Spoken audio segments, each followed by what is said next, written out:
حضرت حارثہ رضی اللہ تعالیٰ عنہ سے مروی ہے کہ میں نے رسول اللہ صلی اللہ علیہ وسلم کو فرماتے سنا، صدقہ کرو، اس لیے کہ ایک ایسا زمانہ آنے والا ہے کہ آدمی صدقہ لے کر چلے گا کہ کسی کو دے، مگر جسے وہ صدقہ دیا جائے گا وہ کہے گا اگر تو کل لے آتا تو میں قبول کر لیتا، آج نہیں۔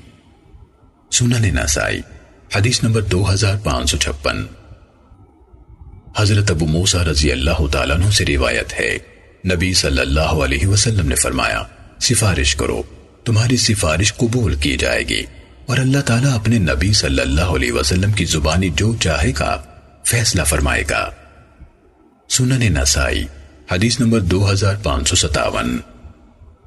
حضرت معاویہ بن ابی سفیان رضی اللہ تعالیٰ عنہ سے روایت ہے، رسول اللہ صلی اللہ علیہ وسلم نے فرمایا، ایک آدمی مجھ سے کوئی چیز مانگتا ہے اور میں انکار کر دیتا ہوں تاکہ تم سفارش کر کے ثواب حاصل کرو۔